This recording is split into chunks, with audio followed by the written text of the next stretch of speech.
everyone, and welcome back to the channel. Thanks again for supporting me through the previous videos on this RM. It's really great to see it. Motivates me, which is why I have a next video out so soon. So we're going to attempt to get this done from this faded UV unstable surface. We're going to see how deep that goes, and then we're going to do the side pods as well. So yep, just use a gentle scrape.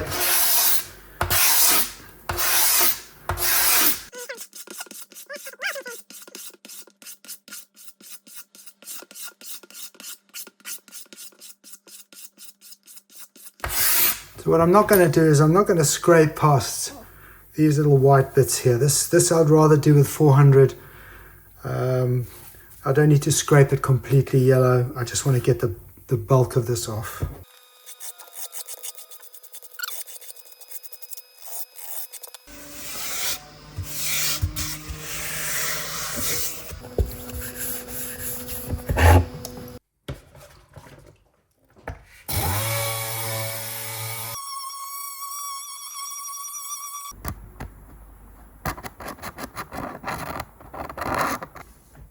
That is pre-sanding, that's post-sanding.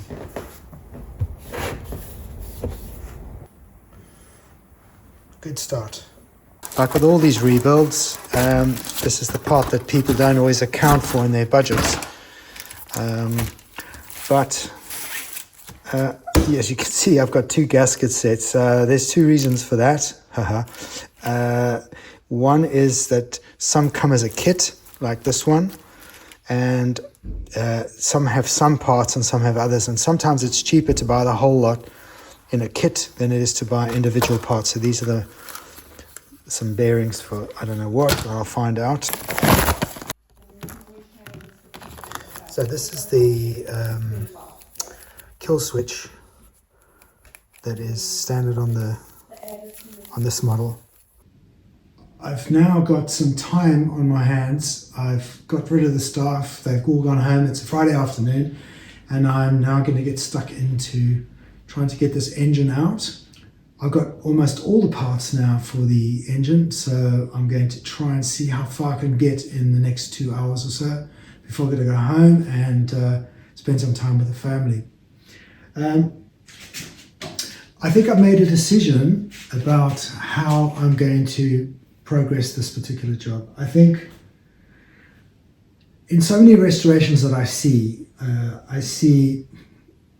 you know, it's not to criticize others. Each restorer has their own way of doing things, but in my experience, a restoration means that you're trying to restore whatever you have in front of you. To do replacements, fine for those things that I feel are unsafe and need to replace, like the tires, clutch plates if needed, anything that's going to wear, bearings, all that stuff, of course I replace those. But it's what gives me joy in the restorations, as many of you know and many of you commented on, is the fact that I try and repair things rather than replace them. So this particular bike is going to be on the tightest budget I can possibly throw towards a classic bike like this, considering the price of spare parts for these plastics, etc. And there's a few bits and pieces missing on this frame. So it's going to be a real challenge, but I think that's going to be the theme of this particular 250 RM 1982 model restoration, is how cheap can I do a reasonable restoration on this. I'm not going to go for a concourse finish like I did on the CR. Yeah, right. This is going to be an exercise in a can-do restoration with a limited budget. Let's see how we get on, and I'm going to try my very best to share with you as much of the cost of this particular restoration as I can. And by all means, please share your comments with me and anything you feel that I'm missing or could do better than, you know, of course, happy days. I capitalize and only get better at it. So join me as I get stuck in.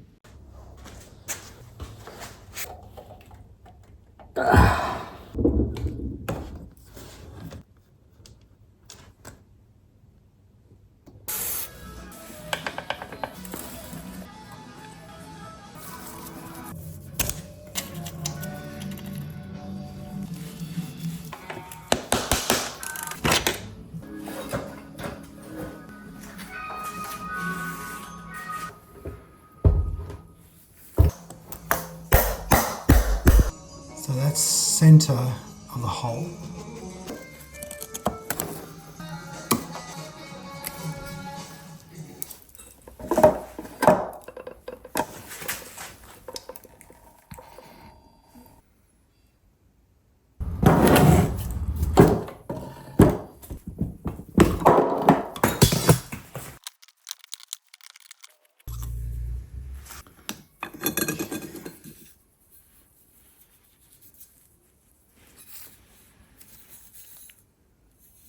Looks all right.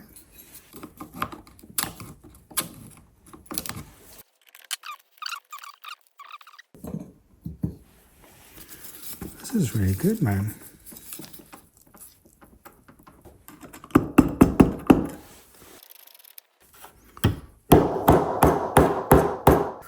And if there's nothing wrong with the part and you consider it like this side was bent, I think, yeah, I just won't bend this side up, I'll bend another side up.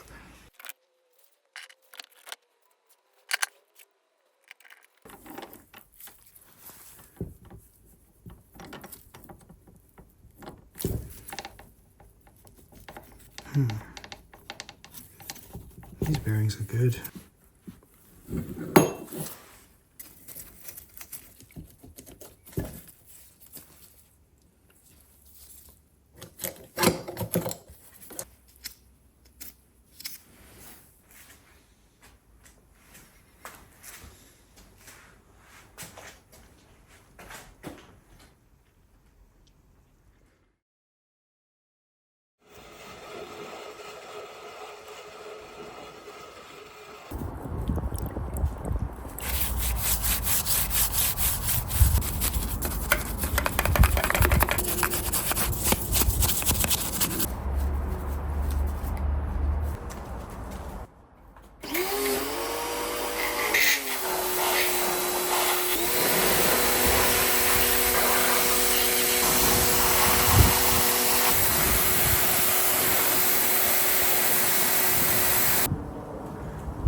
Is not to do any more than just get rid of all the old rubbish and cobwebs and mud and stuff. Maybe just blow out the threads, that sort of thing. See what we got.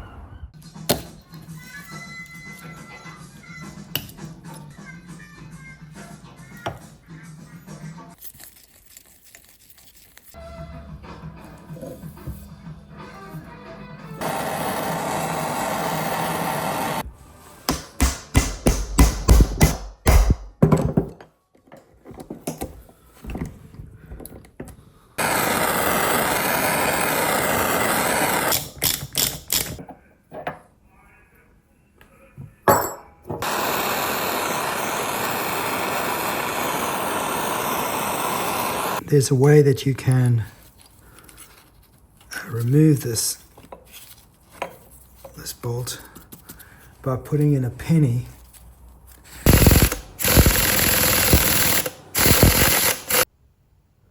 That's not great at all. See the way that's just spinning? Something stripped.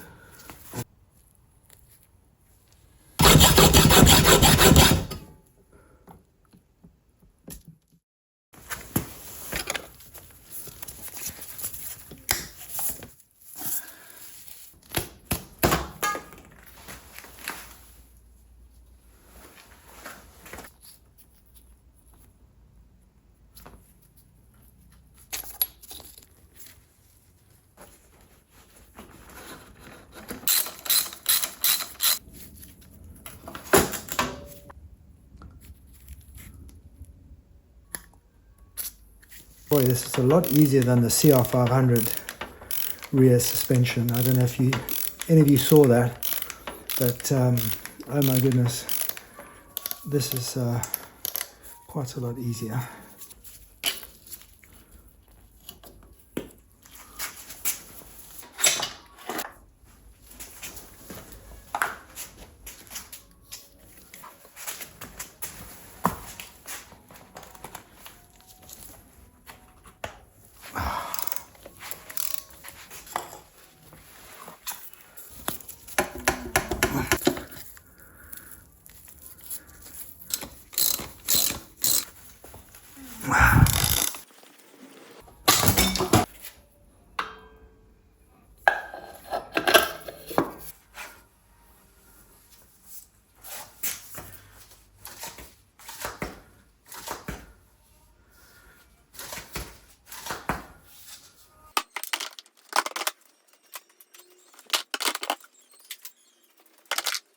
So far, I've done quite a lot today. The front shocks there's absolutely no absorption in them, so I'm not sure what's going on. That second one you can see is pretty bad, so that's going to be replaced. This one on the side is fine. There's no rust on that. Frame wise, we've got a bend in one of the sides, so I'm going to have to straighten that up. I think I'm not sure that's supposed to be bent like that. The bars are bent. I've got bearings to put in the rear wheel. The rear shock system, as I thought, is in very good condition. I'm not even sure I need to replace, but it's going to depend on how much I spend while I'm down there, depending on the cost of those bearings or the bushes and the whatever else. If they need to be replaced, I'm going to try and do that. So this nut is stripped or something. It's bizarre. I'm just hoping that the nut is only the nut is damaged. Usually the shaft itself is a toughened steel, and the nut itself is a mild steel. So I've got a feeling it's probably survived, but hopefully it isn't stripped, because then that's a new crankshaft there. So it's going to blow my budget. So this is part of the joys of doing restorations on these old bikes. People must never forget, when you buy them for a bargain, it's because there's not a bargain to be had. Its chances are bushes, nuts are jammed, things break off. But so far, I would say on the whole, it's been not too bad. Clutch is good. I don't need to replace that. I've already got the bearings for the main crankshaft. The gearbox bearings look fine. Whatever bearings came with the pack, I don't even remember now, with the seals, I'll put those in. But I don't really need it. I just have to split the case when I can get that nut off, and the magneto, which is an absolute, I mean, I've never experienced one being on so tight, so I'm gonna have to go and buy another tool to get that done. What else is there? I've got to take the headset off, and then the frame. You know, I'm here. This is one of those things. I'm here now. The frame is stripped.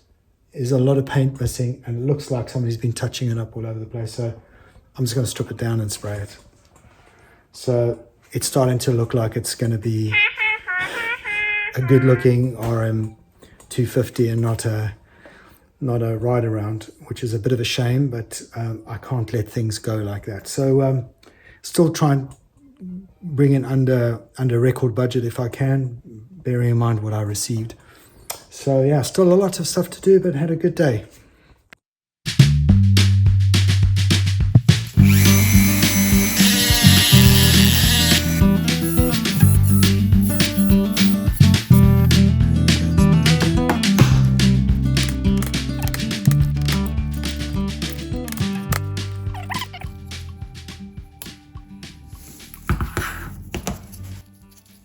Survived. You see that thread there is graunched.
Well, okay, I'm going to call it quits today. Lots of good work today, lots.